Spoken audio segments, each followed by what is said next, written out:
What's up, cycling junkies? We're back with another episode of Pack Chatter. It's 2020. We got all kinds of new good stuff in store, and our first full profile interview here with Ryan DeWald. Before we start, though, we got a bunch of cool information for you. So first, we're going to talk a little bit about the Dirty Bikes Gravel Series coming up this spring. We've expanded to 4 races, and we will go into June. It's April 11th to June 20th. We got 4 different events coming at you. We got tons of prizes. The series is sponsored by Van Bortle Ford. Growler Bikes is giving away not 1 but 2 gravel bikes that we will be awarding in the final race, and that'll be through a drawing. Enter the full series to get in that drawing, or enter a few other fun ways that we'll have if you follow this podcast. We'll do a few other fun things for you to get in on that one. But the racing itself is going to be awesome. We're one of the few short race gravel series in the country, maybe the only short race gravel series in the country. When I say short race, I mean we're not putting you out there for 100 or 200 miles like some of these big gravel events. We're going 35, 40 miles in the longer courses, 15 to 20 miles in the shorter courses. So it creates a different kind of racing, a much more accessible beginner sort of racing, a faster, punchier racing for you more advanced roadies and crossers and mountain bikers looking for some new experiences. So it's going to be loaded with lots and lots of fun. Hit us up on ridelcc.com for some of the details, or register for the full series on Bike Reg at Dirty Bikes Gravel Series. We're also sponsored by Legacy Bikes. That's Legacy with an I. Spring's coming, and you can hit up my man Todd to get your little one up on 2 wheels. Nothing like a balanced bike to get your little one started riding. We are also sponsored by, once again, Nut Butter. Once again, Nut Butter has been a long-time supporter of racing in Western New York and New York State in particular, and they're one of the most well-known, largest producers of organic butters in the world. It's great fuel for racers, and they're a great supporter of endurance events, so make sure that you hit them up. All right, we also got another little new program here we're starting. If you're running a race and you want to get the word out, all you got to do is send us a discount code, and we will talk a little bit about your race here, and we'll send that discount code out to our listeners. So the first one we have for you is the Old Forge 26.2, the Old Forge Gravel Grinder 26.2. The event will be held in the well-groomed wide trail system, best known in the winter months in the town of Webb Snowmobile Trail Network. And the day will be an awesome festival in Old Forge, a marathon, half marathon, 10K, 5K, kayak triathlon races are all going on. Well, you're also going to be able to come out and ride this gravel grind event. Big Moose Lake, around Big Moose Lake, and it's a family atmosphere with lots of foods, drinks, and lots to do. So it sounds like you got some runners in the family and friends. You can come out and do some runs. You can come out and do the ride, and you can hit up the 26.2 gravel grinder. So we got a discount code for you. The discount code that will save you 10% is OFGG262. So that's Old Forge Gravel Grinder 262. And if you go to Bike Reg and you check them out, you'll be able to see some more details for that event. So hit them up, and if you are a race director and you want us to publicize your event, all you got to do is send us a discount code, and we will do it. All right, so moving into today's pod. First, we talk a little bit about, at the top of the show, a young rider, Seth Jones, who we did a feature with almost a year ago now. Seth was struck by a car and injured pretty badly a little over a week ago. And Todd has been a longtime friend of Seth's, coach, so he knows him really well. And Todd gives us a little update there. So I'll let you get in the show. You can hear some more information, but we're certainly thinking about Seth, and it does seem that he is recovering well. So send him some good vibes, and we're hoping to see him back on the bike very, very soon. Our guest today is Ryan DeWald. He is a really interesting guy. He runs the pro team, Team Skyline, out of Pennsylvania. He also has a bike shop there. He's raced pro for a long time before he started his team, and that team's got a really exciting roster that he's launching for 2020. In addition to being a pro racer and having this great pro team, Ryan also is a type 1 diabetic, and he spends a tremendous amount of time educating us on what that means and how that affects him as a racer, and how he uses this race team as a platform for not only education but also for meaningful reform in terms of getting people the things they need to live better with that disease. It was a really great interview. I really enjoyed listening to him. I learned a lot, and I hope you all do as well. So without any more from me, please enjoy the man, Ryan.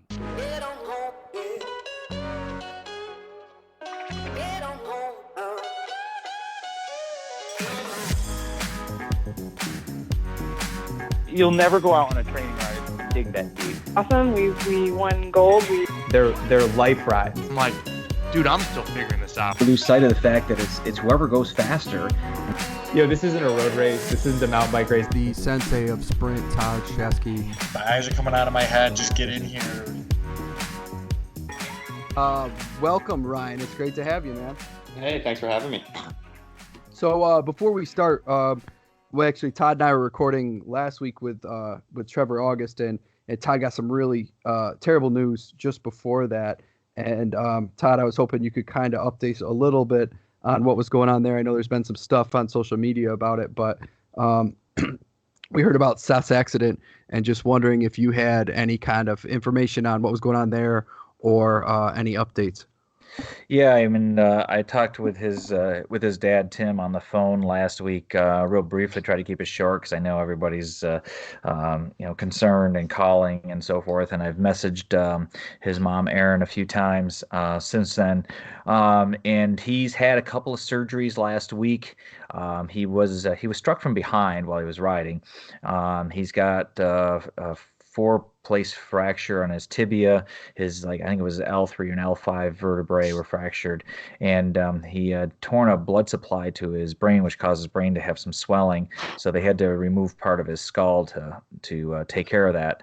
But all the surgeries so far have been successful, and the last I talked to Aaron was Friday or Saturday, and he was awake and eating some food, and so coming around quickly. Everybody's been really surprised at how fast he's been already coming back. So he's probably looking at, they said probably at least a few weeks hospital and rehab before he can even come home. He's got a long road ahead of him. There's a little bit of a GoFundMe thing out there. So, look on Facebook and stuff for that. And I could certainly send the links over if anybody's interested. Just ping me. But he's got a pretty long road. But it looks like he's going to be, for the most part, things are going to go well for him here. So that was good, but certainly tough to hear when anybody gets hit, and it's hard when you hear of a young person and somebody of Seth's talent on top of that as well. And so I don't, a lot of people may not know, but he was preparing to do a season in Spain this year. And really kind of stepping up his game. So, he's obviously got to, sort through this problem first before that becomes a consideration again. But yeah, so thanks for asking about him. And he's a super great kid, and certainly a bright future, whether it's in cycling or not. He's smart and really outgoing. And I don't remember if you've met him or not, Tony, but I know we did the podcast with him, but I don't know if you met him in person or not. Yeah, I never met him. I didn't meet him in person, but we went back and forth before the podcast, kind of getting ready a little bit, and he sent some videos and stuff that we put out. So I got to know him a little bit through there, and clearly a really bright kid, and really fun to talk to, and a lot of talent. So it was terrible to hear that. And I know he'd posted something not too long before that where a friend of his had been hit, and he was clearly very shooken up by that. And then to hear that news last week was just devastating. So it's nice to hear that he's making some improvements, and will be, pulling for him to make a great recovery. And I'll certainly make sure we post that GoFundMe on our stuff too, so anybody that wants to contribute can. Yeah, definitely. No, I appreciate that. And so, but all in all, it's things are improving quickly for him. So that's the good news. So yeah. But just encourage everybody, be careful, use caution, and and I don't know any of the details about where he was and how all the things transpired and everything, but like I've been telling anybody in the last week, and actually even before that, is just like I've really adopted using these LED flashing lights, and it's made a noticeable difference in the number of incidents and things on the road when I'm riding. So I just encourage everybody. It's super easy, man. They're small. They charge up on a USB. This prevention's worth more than a pound of cure. Yeah, So, absolutely. So. All right. Well, I'm glad to hear a positive update. We'll change gears here a little bit. And first thing, before we get into Ryan and some of the road stuff, I want to talk a little bit about Cyclocross Worlds, just because we're coming right off of it. And there was a couple things that I thought were kind of relevant to our conversation. So Ryan, maybe I don't know how much of the races you got to catch there, but I know you have at least you're signing a few big guys coming to the roster this year, one of which is Curtis White. So what were your thoughts about Cross Worlds? Man, it was it was a brutal course for sure, and even starting just a little bit back is going to be a deficit to make up the whole time, and it was awesome to watch. I woke up, I was in California, so I was up at 5 o'clock in the morning and watching it from my phone, and I didn't miss cyclocross at that moment. I mean, I like to watch it, but man, I was really just kind of watching Curtis and the American riders, and the race for second. That was my biggest interest. It was cool to see the Americans actually, put in top 20s. I rode with John Page, and I always followed everything he did and raced. All those European races, and just how grueling it is to run a season full through till the end of February. Basically, it's got to be tough. So it was cool to watch Curtis, all year, and it was cool to get to know Curtis really a lot more this year. And he did a couple of races with us, and correspondence and everything that we're doing going forward. He's professional through and through. So it was it's nice to work with guys at that level. Yeah, Curtis is a great dude, and it was awesome. I think he was 18th and Steven was 16th, so, really good results there. And Akari was 26, 25, somewhere in there. So we had some great results from the Americans. And certainly we're rooting for Curtis, but I was really, really blown away by the course. Like, I felt like from a spectator perspective, like that was a proper stage. It seems like a lot of courses – you can't really sort of see this showcase the racing in the way that one did. And I know there was a lot of speculation going in about it being in an airport and maybe not being very interesting. But if you looked at the way it was built and all of these scaffolding features that came around it, it seemed like it played well on TV, and certainly seemed like it played well locally. Or if you were watching it, I don't know, because obviously I wasn't there, but I'm wondering how the riders will react and how some of the people there will think about that, sort of the way that it was able to really be a proper stage that you could kind of see the whole thing and really see how they raced on it. I mean, I watched the women's race. I only started the first part of the junior men's race. That'll be my mission at hand when I'm training this week on the trainer, is to watch some more racing. And watching the women's race, which I'm encouraging people, if they didn't and they were like, I only watched the men's race, it's watch the elite women's race, because it is really fantastic. Good. At the end is crazy. I mean, the whole thing was good. I mean, so not to say like don't just skip to the end, because the whole thing is good. And Katie Compton is like, I don't know. I'm saying Katie Compton is the hero. I mean, she was so far back in the beginning. I think she missed a pedal or something, and she winds up being, I don't know, 18 riders back, right? And she just works her way through that just calmly and just motor, and to come back to where she did was just, I was on the edge of my seat. I was like, I don't know, is she going to do this thing with 2 laps to go? It was great. It was fantastic. And even, and then the final sprint was awesome too. and it comes down to a sprint was really cool. But so kind of going back to the course thing, I kind of thought it was kind of too many flyovers for my taste, and maybe I'm just kind of old school. I liked the berms and stuff that they threw in. I thought, well, those were kind of interesting, and they were seemingly pretty tough, and it put people in a kind of this weird position of because they were so kind of peaked, right?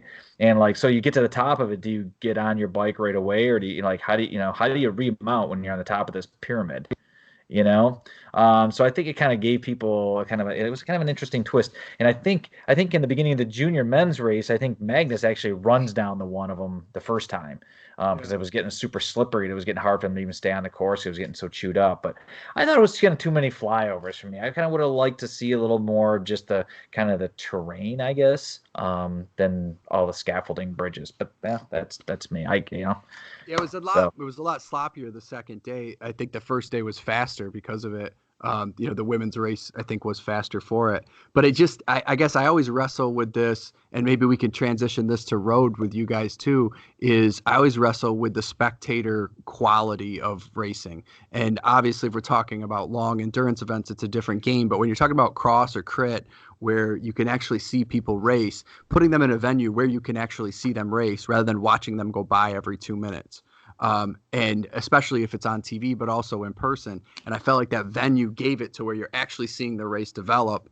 And I would like to see more crit courses that reflect something along those lines. I've never been a huge fan of the downtown crit in terms of making the race truly spectator friendly and educating fans. Like, I feel like it's more festival-esque. You show up, you drink your beer, you watch them go by, and you're like, oh, that's cool. But you're not really seeing how the racers are developing or how the race is developing and how they're working off of each other. And I've always wondered if there's a better solution to making it more like a stadium. And I felt like that course did a good job of it. Yeah, it had that aspect, but and you talk about crits. I mean, look at Rochester, right? I mean, you have the viewing from either bridge really facilitates that kind of being able to see a lot of the course and seeing how things are developing halfway through the lap as well as when they come by. But yeah, I mean, I guess there's plus and minus, I guess. You kind of make it more stadium, but then you kind of withdraw the aspects of having more interesting course and more of the natural features. I guess I just kind of felt like it was kind of a little too man-made for me. If we're gonna make it man-made, let's race track. I was gonna say, for a guy who comes off the track, you're worried about man-made, huh? So Ryan, you've been to tons and tons of races over the years. Where do you fall on this sort of making it so spectators can see the race versus it being interesting for racers? I think is part of the draw on that. But we're also talking about pros. We're not talking about amateurs, right? We're talking about professional sport, showcasing it for fans and really trying to mainstream the sport a little bit more. So you have educated fans who are true cycling fans and not just sort of festival goers, I guess is my position on it. But what kind of courses have you seen over the years or your observations on that? Are we talking cyclocross or road? Road. Let's go to crit. Okay, let's go to crit racing. Yeah. That's the strong point here in America. Well, what I see happening, so you can't see the whole course if you're downtown, but if you're downtown, there's a lot of bars and restaurants. Every bar and restaurant has a TV, and if you have a Megatron or some kind of other big TV, with some footage on the back stream, it's all about video right now. And when you have a town that puts on the event, stream it in every bar and restaurant, and you can really people are used to watching events that way. They can come out and see the guys ride by every, 2 minutes or whatever it is, but to actually have it on the TV in the town that it's at, so all the bars and restaurants can get some kind of viewing rights and actually see it and educate the people that are watching it, and it might grow a bit that way. I think that's the closest way to get people tuned in, and then also everybody that can stream it from their personal computer and watch all that stuff. I think it's growing. I think some of the technology, I'd like to see some of the cameras on zip lines and drones and all that stuff. The drone thing's a little suspect. I got hit in the head with a drone at Somerville. It came down on me, man, and smashed me right in the head as I'm lining up the lead out. So I'm curious how that's going to go, and that's that's like a FDA, Federal Aviation, whatever that is. It's like a federal offense when you get hit with a drone. Right. So Yeah, I took that one right to the head, man, and I could just feel the energy of the blades as the thing bursted around me. So I'm a little suspect about the drone footage, but I do think that, like the NFL, right? When they throw that ball, there's a camera that's following that thing. How's that happening? And that's what I want to see, the sweat on the brow as the riders are coming around the corners. And, some real good announcing and commentating would go a long way. It seems like a lot of the live stream stuff, it's whoever's announcing is maybe on Quaaludes. I think there should be a little vitality. You can't have a burned out old bike racer announcing. You got to have somebody with some vitality and some good streaming. Yeah, and I think along with the streaming thing, when you start getting those even with the I don't know if you caught any of the Berlin 6 Day, and they had some on bike camera stuff, and mixing that in is really it really adds a lot. Kind of because you get some footage kind of within the race, you get the stuff outside of the race, and that going back and forth is really cool. And I think that adding to that, and then when you can stream it into these other venues, like you say, every bar in the area and whatever, and it really just kind of gives people the opportunity to be able to actually see it and be. Yeah, and I think if you can add in some race radio stuff and that kind of thing, some power numbers, then you can really show people sort of like what the whole picture looks like if you're able to bring those technologies together. And we're there. We should have this. I don't know, yes. What's hindering it. But yeah, I totally agree. I think that it could be a lot more interactive with some good video and, it's transferring the power onto the screen from the riders. Like this stuff's available. It's 2020. Let's kick it up a notch and revitalize what road racing is. And you can argue with me all day about it, but it's the pinnacle of the sport. Well, I think it's much more interesting to watch in a lot of ways than cross. I mean, I like watching cross. I watch a lot of pro cross, but tactically, it's much more exciting in a lot of ways because you don't have that sort of spread out, field blown apart sort of thing you get in a lot of cross races. I mean, even with knowing kind of who the winner was going to be in the men's race yesterday very early, that 2 through 5 was kind of interesting, but there's not a lot going on in the same way there is in a crit or a road race for that matter. Yeah, I think crit racing does have a lot to offer, and it's an untapped resource, but I think we really need to look into monetizing it a bit with some gambling and getting some better coverage. Yeah, I like that idea. Yeah, the gambling part. Yeah. Well, the thing that you're noticing right now from 10 years ago, Todd was saying, you have more people doing it, but less teams. And the team tactics are what's really bringing racing together. But if we have the promoters not promoting and bringing money to the event, and they keep juicing the teams for money to put on their events, it's not going to work. So, there's a lot to go on with it, but I think if we could find some revenue, and gambling would be key. It's been going on for a long time. Let's open that floodgate and have a lot of fun with it, because you could do it all online and really boost the sport and maybe create a lot more healthy Americans. Yeah, I think that's a great idea, especially because you can't really charge. Again, you go back to not having that stadium. You can't charge entry, admission. Yeah, so no fee. Yeah, you lose that money at the gate, and nobody's really paying to watch it online. So where are you going to draw revenue from outside of advertising that you're not getting much out of? But you make an app and throw some gambling on, and people are able to interact and bet on who wins a lap and power numbers and those kind of things, and that could get real interesting. I think people like it already. It's just, I think it's the legality involved in it. But like when you're in Belgium and you're racing and you see your odds after you sign up, all handwritten, and goes across the board under the table, and then when you see your odds increase, it's like, whoa. Yeah. Well, and in some way, I mean, go to the Kieran stuff in Japan, right? I mean, big time gambling, $1 million prize purse. Yeah, they just had the biggest payout of the Kieran, right? It was a couple weeks back. Awesome. Yeah. It's it just drives the other interest in. Heck, if you go back to the 1920s when track racing was big, that's part of why it was big. It was this cultural thing, but it was also, there was gambling, there was all the stuff that kind of went along with it, and it drove up people's interest in how it turns out. And I mean, people are doing it with the Super Bowl, right? They got buying a square and doing all this stuff, right? It's like it just adds to people's interest in the outcome. and then they start to identify with who the people are and all that kind of thing. So, but in streaming and definitely getting people to be a chance to watch it. I mean, otherwise, if a road race goes by, it's kind of hard for people to really know what's going on. It's got to be they got to be able to have visibility. So for sure, but I think it'll start with criterium racing before we revitalize road racing in America. yeah, definitely. And criterium racing is, I mean, we've had Steve Cullen on, and he's a big advocate of the crit scene, and it's uniquely American, and it plays out well. And I think just keeping the elements of that and driving those elements forward.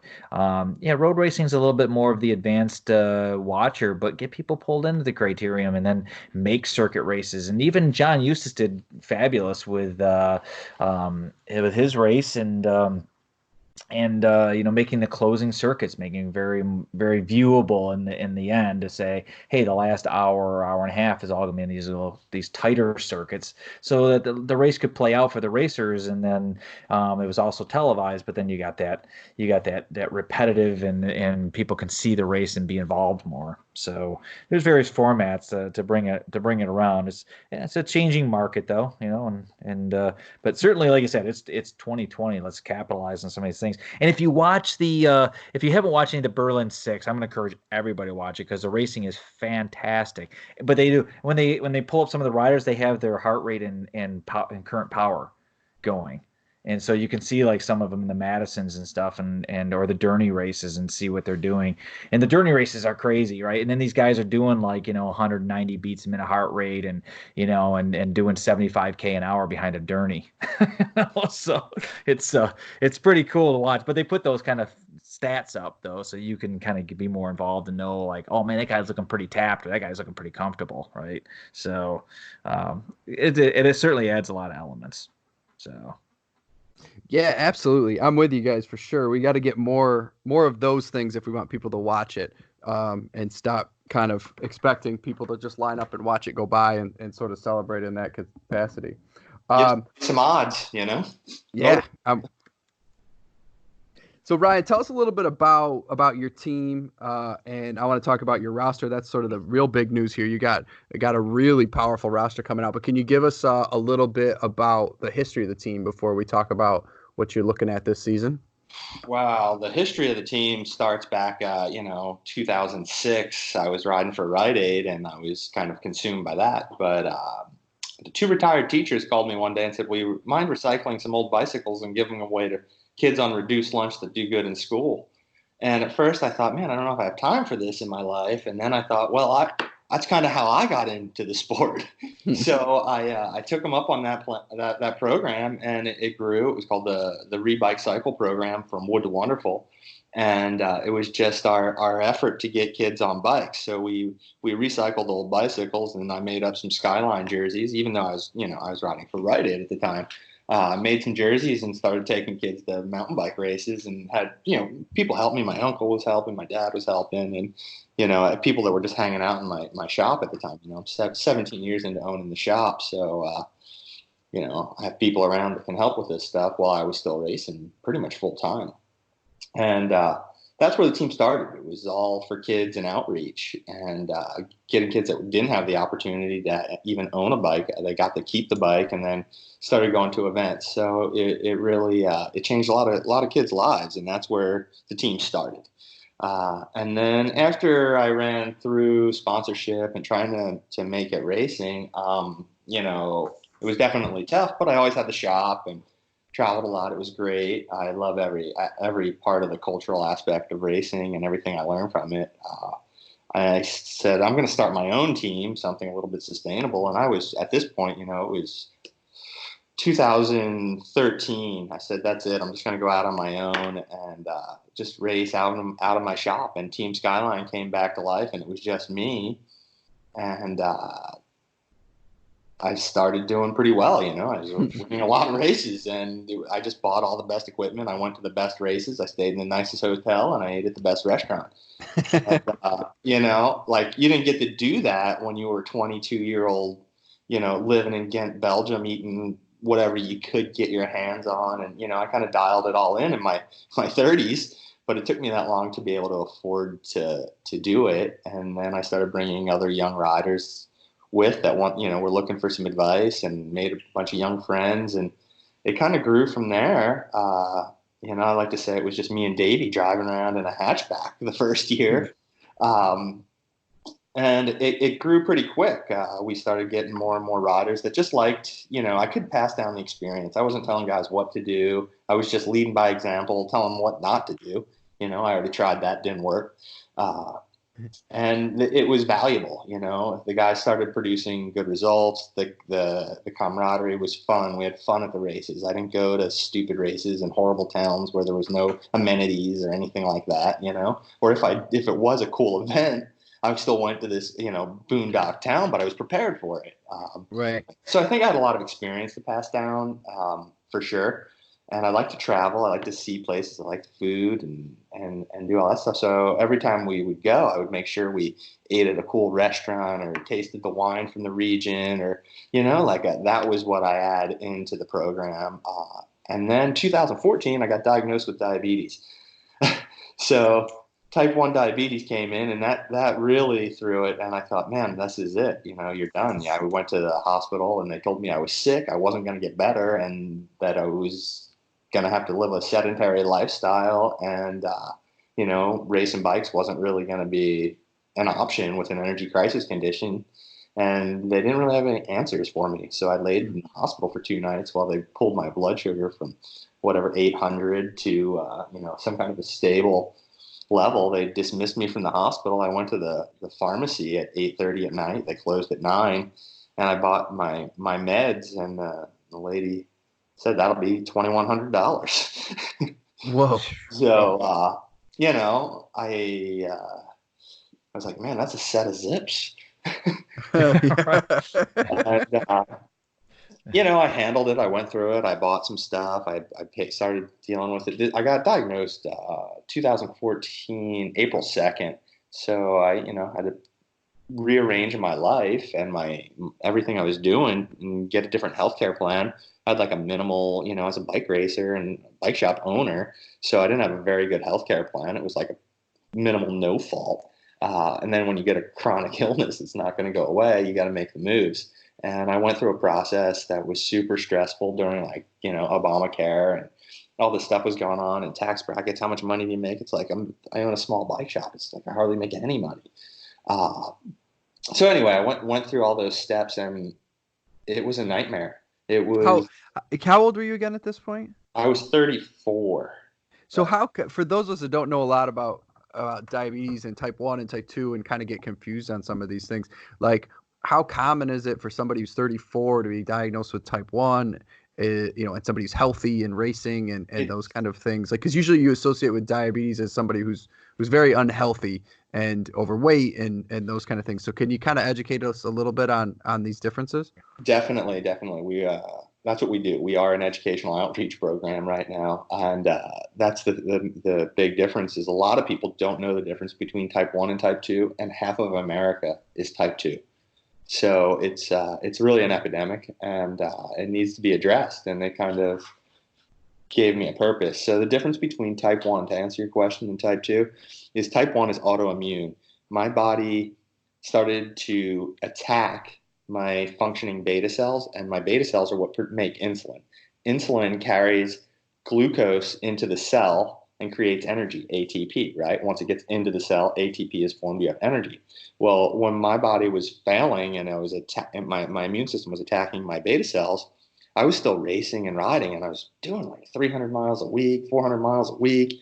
And I was on the road for 55 days with a young friend of mine, Garrett, and kind of showing the ropes and road tripping and all my sofa surfing that I had, I'm passing it on to another guy. I said, man, I feel horrible. And, you don't really know what's going on. I was getting thin. My hair was falling out. I thought, man, I should stop drinking beer. Something's wrong here, and then I thought, maybe I'm just getting too old now. And then I was really lean. I got on a scale. I was 6'2", 155 pounds. Well, that's because my cells weren't absorbing the insulin, because I didn't produce any insulin. It was staying on the outside of the cell. My blood sugar was going high, and I was burning fat as my energy source. So I was completely keto, not knowing it. And Right. Not on purpose. not Right. on purpose, right? So I was just kind of eating my body as from energy, for energy, and you only have so much time like that. But I knew something was wrong, and I was so like kind of nervous especially after a long time of being on the road, and I went to the hospital, to the doctor, and they were like, oh, it's gonna in November of 2013. I went to the hospital or the doctor, and she prescribes blood work. I went to go get the blood work, and they were like, it's $1,200. And I was like, oh, man, I don't feel that bad. I'm going to Mexico. I'm going to just go rest for a little bit. And man, it just never got better. So to finish this question, so type 1, you don't produce the insulin forming cells, and that's collects the sugar to the outside of the cell. It doesn't come in and create energy. Well, type 2 diabetes usually comes from sedentary lifestyle. Not in all cases. Majority of the time. I know one person that battles with type 2 diabetes, and he's a bike racer, So it's interesting to talk to him. But the rest of type 2 diabetes comes from a high sugar, high carbohydrate diet with a sedentary lifestyle, where your body still produces insulin, but you become resistant to it. So now you have insulin resistance, so you're doing the same thing. You're not getting the glucose into the cell. It's staying on the outside of the cell, crystallizing, and then when it gets into your small capillaries, it kind of cuts it, creates scar tissue, until the scar tissue gets enough that you lose circulation to those extremities, and that's why people with diabetes get their extremities cut off when it gets too bad. A lot of vision problems, neuropathy, things like this come from diabetes, and it's similar in a way. Type 1 and type 2, you both suffer from not being able to get the insulin into the cell. But type 2 you can correct with diet and exercise in most cases. So that's what we want to avoid. 1 out of 5 children under 10 in America at the age of 10 is pre-diabetic. Yeah, I believe it. I work with kids every day, and I spend more and more time talking about what they're eating, just because it's just Pop-Tarts and cookies and sugary drinks, and it's like they don't even understand the difference. I mean, they're just constantly consuming these sorts of things. Plus the additives Mm-hmm. that are in the food system. So yeah, a big problem is the food system. But yeah, and the kids, they need to know that they need to know the difference, and they need to know, there might be one kid in a school with type 1 diabetes. It's only 40,000 Americans a year get diagnosed with type 1. Right. Yeah, I actually have one this year, oddly enough. So as we were talking about some of this food stuff, I have one student who does have type 1, and we were talking about some of these differences with type 2 being able to correct some of these things through diet and the struggles of type 1. So with type 1, in your experience, are there things that you can do with diet or different things that help that situation? Well, type 1, no. I mean, I'm just very meticulous. What people don't know about type 1 diabetes is that when you use insulin therapy, when you're insulin dependent, it's very volatile. It's very dangerous. So the smallest amount of insulin, the difference between 4 units and 5 units is a amount, and you cannot even see the difference. If it was on a table, or if you could see it's just the smallest little bit of insulin. If I do insulin twice, like if I do insulin 10 minutes before I eat a plate of pasta, and I say I do 6 units of insulin, and then I forget and I do insulin again and do another 6 units, I'll eat my pasta and to be like, man, wow, I'm going low here. So it's in a matter of hours, I'd be dead. It happens fast, and this hypoglycemia is so extreme when it hits that your brain doesn't have. You can't relay the messages to your body from your brain, so it gets dangerous, especially coming into the last couple laps of a crit. Yeah. So what's the strategy there? Like, how are you able to push yourself the way you do, and balance this? Yeah, it's tricky. You don't get a timeout. I have to take my hands off the bars. I have, equipment that I use, medical devices. I have a continuous glucose monitor. It reads my blood glucose through subcutaneous fat in my arm. It's a little needle that goes in there, and it's pretty accurate. It's not super accurate, but it'll at least tell me if I'm trending up or down. So a normal person's blood glucose, we'll just say, is 100. When I start a race, I usually start around 150 to 180, and I gotta regulate the amount of insulin I have. I have to time everything. Insulin peaks in about 90 minutes after you would inject it, and I only use fast acting insulin because I can get it off board. But when I get it off board, I don't have anything carrying the glucose to the cell and creating energy. So it's a super hard balance, racing bicycles and being competitive, coming out of the last corner in the position to explode and have that energy on board is really tricky. So I use insulin pumps and continuous glucose monitors. And the cool thing about the glucose monitor is I share my glucose monitor to my manager, and he's on the side of the road, and he can see what my blood sugar is. So if I'm racing, it's hard sometimes to even take my hand off and look at an Apple Watch and actually see what it's saying, or if something would malfunction. He's yelling to me and going to spots in the course where he can yell at me, or he's in my ear in a radio, or he's with the other guys on the team. And that's Davey and Wes started actually saving me when they knew I was low and coming up to me, Ryan, eat something. You got to eat something. Tell him to eat something, And I would just start slamming gels. And, I went from being woozy and not able to hold a line to, all right, I think we can win today, and it was just a matter of when I do go low like that, then I get glucose into the cell. I have a bit of a punch. I increased my peak power after getting diabetes. So my sprint could kick. My overall power went down, sustainable power. I could be getting older too.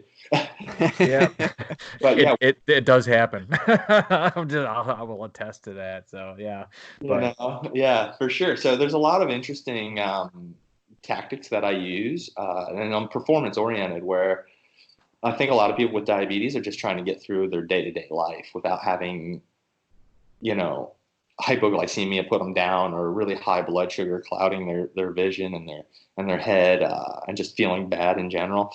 I think it's a lot of mental torture as well, especially just to get the meds and dealing with healthcare and getting what you need. Insulin is our oxygen if you're type 1 diabetic, right? This is what they say. And it's hard to get. Sometimes, the healthcare that I have right now, I get about one vial every 20 days. But if there's a delay and something happens with insurance to this process, it's like that one vial, I got to stretch it. And I do, because I live a healthy, active lifestyle. So that helps, insulin sensitivity's up. But some people are using 2, 3 vials, 4 vials, a month, and you're around $350 to $400 a vial.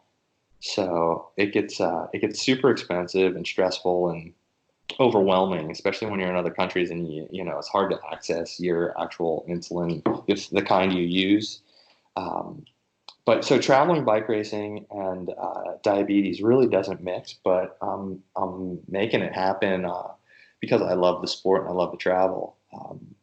And I think that there's a purpose for being performance oriented to help the technology that we have available now to grow, and those companies get better. And it's disruptive technology, and a lot of people don't want to put money into it. And I think it makes a big difference. It takes that jail sentence when you're when you're 7 and you get this disease. It takes a little bit of the edge off of not being able to see your blood glucose without pricking your finger. 7-year-olds don't want to get their finger pricked, but if they can just look at a meter, or their parents can always have it on their phone through a share system, it really helps a lot. But those devices are so expensive that the people that really need them, they don't get it. And that's a little bit about what our foundation and Winning the Race with the Diabetes is about. We're trying to provide that equipment to the kids that get diagnosed, and that's going to come with a big task of basically backing bills, writing bills, sponsoring it, passing it through the House and the Senate and all that stuff. But it's a tricky process, but I got a good group of people behind me, and that's our ultimate goal with the whole program, is to make insulin affordable, or at least get it to the people. And that's going on right now. That's a bill that a guy from Vermont is trying he's sponsoring it and trying to pass it. And that's a big act right now that I'm tagging on to and learning a lot of the politics and things that are going on with it. But I think down the road, I'd like to, make sure that the 40,000 Americans that get diagnosed from now on have access to the equipment to make life manageable. And I have a pro bike team that's the marketing catalyst for it, and that's what we're all about. And we're also trying to prevent type 2 diabetes, putting on events and outreach stuff for prevention of type 2, but definitely inspiring type 1s and making sure that they get what they need. Yeah, and I So think it's an important thing too. Is when you start talking about the difference between type 1 and type 2, and I'm glad you were able to articulate that too, because I think sometimes we think, well, why do we want to try to the bill that you have to go forward, and why do we want to try to do that if if people are just eating Pop-Tarts and drinking Mountain Dew, and it's all like, dude, you did this to yourself, right? Like, why? But type 1 is you didn't do it to yourself. You're handed this thing, and you're trying to get tools that help you live a normal life, and they're very expensive. Right. And that's a big part of it. It doesn't need to be that expensive. I mean, if we're giving heroin addicts free heroin, let's get these kids what they need to live a normal life. When you're a young kid, you can't go to a sleepover, you can't really do school sports. You have a problem with blood sugar, the nurse has to come into the school, and it makes it, it's really bad for your self-esteem, your confidence. And those are the people that I like to talk to and talk them off the ledge and inspire them to say, hey, you can do whatever you want. Watch this, and I can go through what happens to me in a 90-minute crit and how dangerous it is at times and how volatile insulin is. But to make it through start to finish, and then, every time I'll get off a podium and the announcer will say something about me being type 1 diabetic, there's always one person at that race just lingering around, waiting to talk to me. And then they'll say, hey, I'm type 1 as well, and yeah, you make these connections, and this is what it's all about to me right now is the people that I can inspire. When I talk a 7 or a 10-year-old kid off the ledge and they're thinking they can't take gym, they can't do anything in their life, they want to put them on antidepressants, you can't go away to college, there's all these restrictions that all of a sudden start happening, like if I can connect with those people, I spend all the time every day just on social media and other outlets talking to random strangers and trying to help them. Yeah. That's huge. I mean, and as you're saying this, like I said, I'm picturing this kid that I have who's the first that I'm aware of anyway, who's had it in the 10+ years that I've done this, and you see it with him. I mean, he's a super nice kid. He misses a lot of school. He's always trying to stay caught up and falling behind in different stuff, and you can just see him not being able to participate in places that he wants to, and the frustration that comes with that. So I'm going to absolutely share this with him because I think that goes a long way to hear somebody doing what you're doing while he struggles with what he's struggling with. Yeah, it's definitely tough. It's actually tough for me to connect with these people. They're silent warriors. They don't want to say much about it, and they don't want anybody to know. It's not something they bring up. You can't see it necessarily unless you'll see somebody with a pump or you'll see somebody with a continuous glucose monitor, and then it's like you spot another type 1 out in the wild. It's always like, hey, and you can share stories, but yeah, like that's the name of the game right now is to just shine a spotlight on that. Try to create a platform to help more people that are asking questions and informative stuff for people that are not up to speed on it. It's crazy how it's happening, but I'm on alabama.gov. I'm on all these different things when I meet people with problems and financial restrictions, and I'm trying to work through ways to find them the devices they need, like continuous glucose monitor, so you can at least see it. You can't really feel type 1 diabetes. All of a sudden there's a problem. And it puts people down, and it's really tough. And my heart goes out to the parents that have to deal with that. So that became our mission. And, that started in 2014. And, here we are. I got diagnosed in 2014. It's only this year, April will be 6 years. So there was a lot going on, but I took some notes after I got a chance to ride with Novo Nordisk, all diabetic cycling team. And I lived in a house with a bunch of diabetic riders. I fast-tracked my love affair to the disease with some of the best doctors and the best equipment through a random weird cycling team that, it just happened to be there. So, I'm going to try to create that avenue for more and more people. Yeah, it seems like the approach is almost, if you talk about your, educating people for type 2 and then getting people what they need for type 1, is it hard to serve both of those functions? Because they seem fairly different solutions, I guess, to servicing it. Well, yeah. So it took me a little while. So for the past 2 years, I've been, I started the foundation. I created a website, and I send an email to every hospital, health network, type 1 diabetes support group. I work with diabetic educators in towns that I race in, and see if I can piggyback the two. So while we're in that town, let's see what the problem is, the epidemic with, healthcare.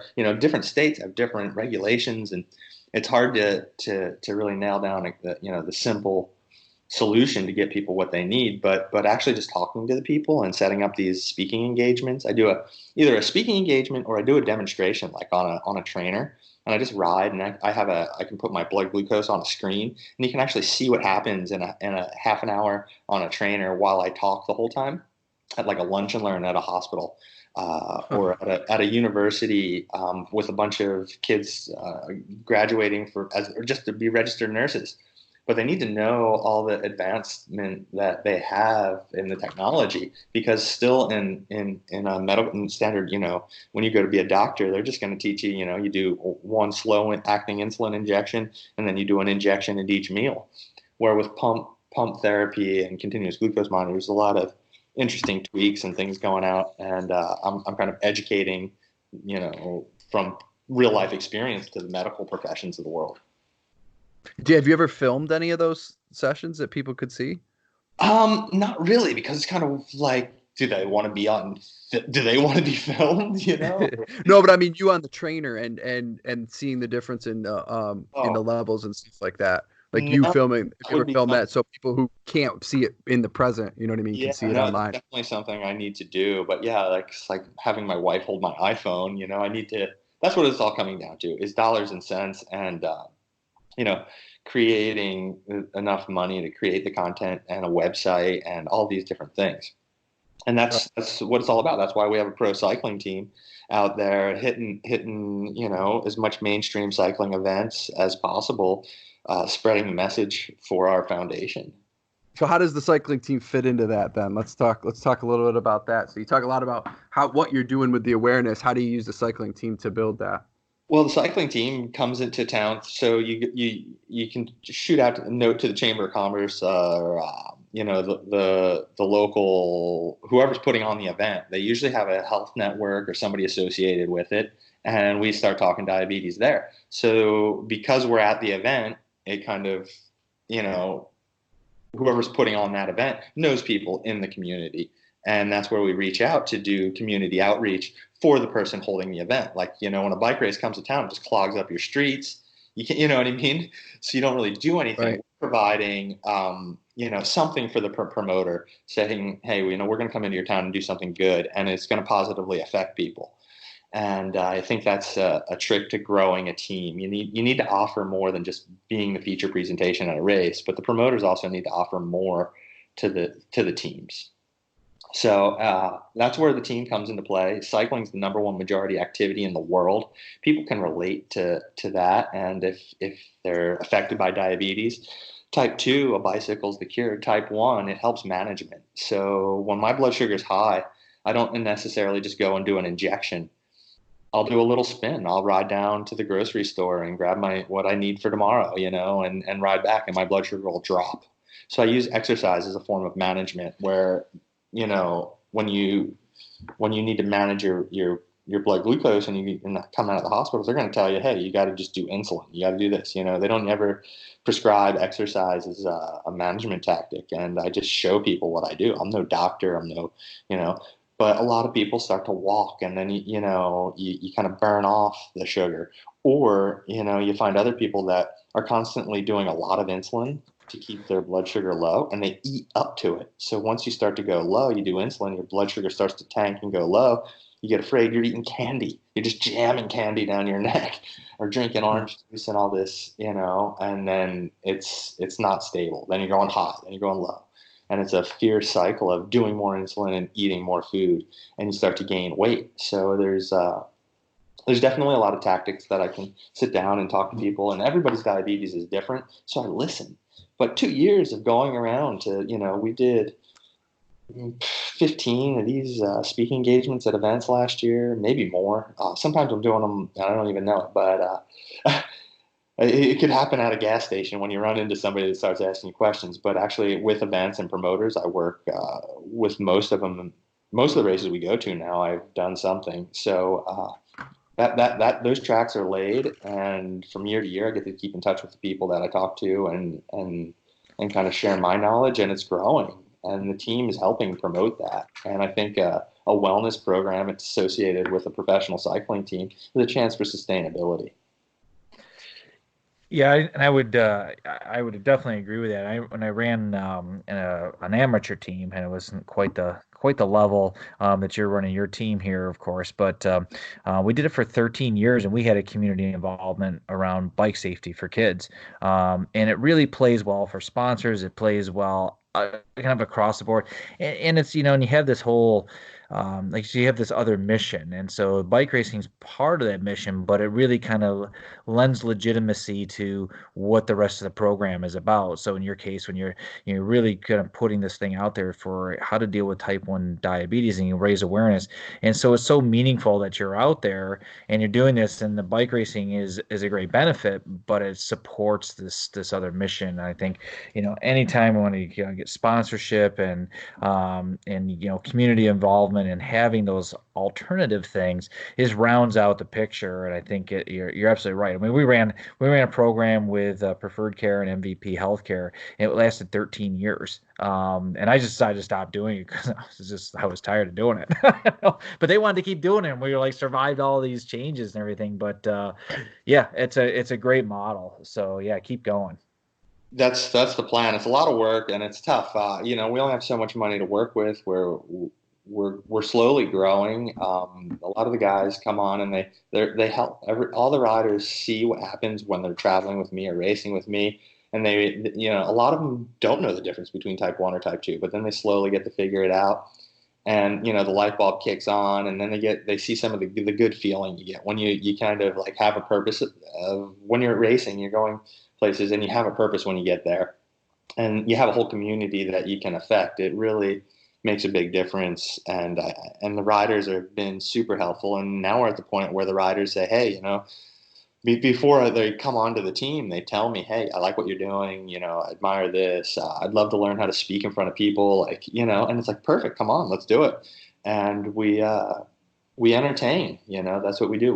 We entertain at the race, but then you'll find us, I volunteer every time for any of the kids that are doing the junior race or the kids race, if they need any pointers, or if they want to do a bike rodeo for the real little kids. I like to volunteer, and I don't, so many racers right now are so committed to warm up and doing this and doing that, that they lose touch of the community. And I think that's the major part, because without the community, we're not going to have bike races. Yeah, absolutely. Can you talk a little bit about the roster then for this year and the guys that you have involved with this? Because it does, I don't know if it's more to ask of them to come on a team that has a mission in addition to bike racing or not, but like how does that work, and who do you have that's taking this on, and what your season's going to look like? Well, I don't say to any of the riders that they have to do anything. The only thing they have to do is have fun and race their bikes. If they want to get involved and they want to do stuff with me while we're at the events and whatever it is we're doing, they volunteer and they all help out. They all do something. They really, it's at first, and it's always interesting. You get every year now we get a couple new guys, and we've been growing slowly. And we get a few new guys on, and they don't really know what's going on, but once they figure it out, and once you see the do good, put a smile on some kid's face, or a family or whatever it happens, then once they get that, they want more. They want more sense of this. They like outreach. People like to help people. It's just showing them how, and that's pretty much what I do. And I lead by example. It's pretty laid back. but that's my mission and that's what I do. And the guys come on and they're gentlemen. When you can race at the highest level, the sport for, many years, you know a lot about life. You know a lot more than you think you know, because it's a tough sport to make it in. And, this year we got some guys that rode Pro Tour, Pro Continental. Some of these guys, rode Grand Tours and won big UCI races all over the world. So I think that it's an asset to have those guys kind of develop some of the younger guys. Or you see a lot of teams, they'll be like, oh, it's an all under 23 team or under 25 team, where you have this, competition amongst the team, where I have a wide range of experience from youth, potential, world champions at that level, and then guys that have been at that Pro Tour level, kind of grooming them and helping them, and everything's happening in-house organically. We organize ourselves well. We have a really great manager, and everything we do, and everything you see on the internet, and all of our speaking gigs, everything's done in-house. We're not rich. That's the thing. When nobody gave us a credit card and said, "Here, go race your bike." We're earning it one step at a time, or just selling bikes through the bike shop. That's what we are. We started out as a small bike shop team. We're still a small bike shop team. We're just hitting at a higher level, and we're going to keep going at that level. That's the plan. I really find myself, I aspire to be sitting in the team car while I got a team in Paris-Roubaix and an American-based team. That, like, I never made it, but I think America has the talent, and I think America needs a top-level team that started, from the streets and from a small bike shop, and not just, throwing a big check or met a dude that knew some money, or, because that's what the problem is with bike racing, right? When somebody stops giving the money, the team goes away. Well, I'm not going anywhere. So that's pretty much the plan. But I think maybe later this year or next, I'm registered as a UCI pro, but I'm gonna give that up here and start racing some master stuff here in my mid 40s.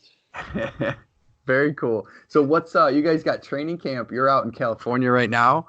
Yeah. And you're starting training camp this week or next week. What's the schedule like that look? Yeah, bringing the guys out from the 10th to the 17th, and on the 16th we're doing a diabetes awareness ride. We did it here last year. It was a small turnout. We just basically get the VeloFix guy to come out and throw a thing on Bike Reg and a Facebook and word of mouth, and we get a couple people together, and it's completely free. But if they want to donate, they can donate. And this year what we're doing is we're running a mountain bike camp. And talk about tying type 1 and type 2 together. Right here is my solution to that is I'm going to run a mountain bike camp in my hometown of Reading, Pennsylvania, in the fall when the leaves are changing. It's beautiful. The kids are all back in school, but reaching out to everybody involved with NICA and the Scholastic mountain bike leagues, reaching out to all the JDRF and the Riding on Insulin and all these other organized groups, I call them, and trying to host a mountain bike ride weekend at a camp in Pennsylvania to bring awareness to type 2 diabetes as well as inspire type 1 diabetics. So I can offer scholarships, and that's what, if people give donations to the Winning the Race with Diabetes, I'm going to bring kids in and that wouldn't normally get there, that are type 1 diabetic, and teach them what I do and how I use it when we do rides. Because there are type 1 diabetics doing high school mountain bike league. There's a lot of them. And I think it's really cool because they're figuring it out, but they're following me for sure. And all the equipment and the things that I'm using to compete. But also when you take those kids and you put them together with just the normal Scholastic mountain bike league, and you teach them the difference between type 1 and type 2 energy system and how what you put into your body affects you when you're on an 8-mile bike ride, it's really interesting. So it brings up that conversation. But back to the thing with scholarships. So I'm also bringing in some of them, like underprivileged kids, kids that wouldn't get the chance to go to a mountain bike camp. I also made it my goal to bring those kids in. So I'm going to have diabetic kids. I'm going to have somewhat underprivileged kids, and then I'm going to have just anybody that wants to go mountain biking. And I was a pro mountain biker when I was young. That's what brought me into road racing. So I think it's a great way, and they're not on the road getting hit by cars. So I think mountain biking is my avenue, but I want to run several of those camps for as many people as I can in the future, and that's where it's at. And so this year we're doing 10 Winning the Race with Diabetes awareness rides at events, basically the PRT races and UCI races in North America. We're also hosting rides and working with health networks to offer totally free service that we do of either a demonstration or any of those things that we talked about earlier, and try to hit off with a finale in October with a great mountain bike camp with a lot of kids ripping mountain bikes and having fun. Very cool. So you're gonna be traveling around holding these events around your race schedule, and then the October events kind of be the culmination of the different ones that you've done throughout the season. Exactly. Yeah. Well, I'm just raising money to make it spectacular. I think a great experience for a kid sticks with them, and it's all about making it great. And I can't do that on my own. I got to bring in some other top level pro mountain bikers and people that really want to get engaged with the sport. And it's just because they're my friends, and they'll do it for free.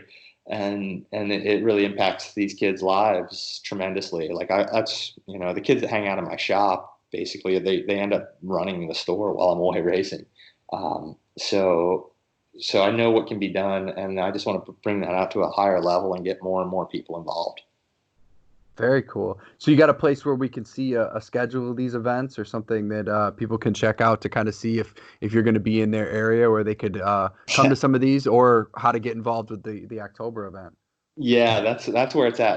So winningtheracewithdiabetes.org is basically the foundation side of Team Skyline and Team Skyline Pro Cycling. The site's actually down right now. We're getting ready to put all the new photos of all the new guys and all that stuff. But that's where we're going to post the schedule on. Oh, it's going to be on both websites, but we're going to post the schedule there leading into next year. I drove from Montreal to California. It took me 5 weeks, and I've just been meeting with health networks and hospitals all the way down the East Coast, all the way across the southern part of America to Southern California, basically shaking hands and letting people know what I do, looking for events and places to set up events in the off season, where I can really give my all to a community, but maybe that community hosts an event in the summer, so as event promoters are putting on their event in the summer, it's only like a one-time pop. But now if you swing through in the off season, it kind of helps keep the event in the community and keep the event around. And that's what we need, right? We keep losing events. Let's keep them in the spotlight for a good cause and maybe grow a few. Very cool. All right, Ryan. Well, I really appreciate the time, man. You're doing some great stuff, and I look forward to seeing all the things you're going to accomplish this season. Awesome. I appreciate you guys having me on here. It's been fun, and I look forward to doing one after the end of the year. Maybe we'll catch up. Yeah, we'd love to follow back up with you for sure. And I'll hit you offline, and you can give me some of those links, and we'll put those in the show notes, and kind of so people can get meet up with you around the country here. Perfect. Thank you. Yeah, and if you guys are up for Rochester, definitely give us a ping. Yeah, that's always on my list to hit. We'll definitely connect there. Awesome. Yeah. Awesome.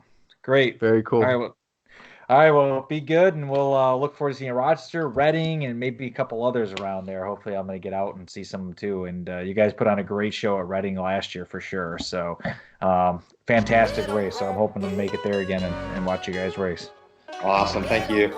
All right. Thanks, Ryan. Thanks, Ryan. Have a good night, guys. All right. You too.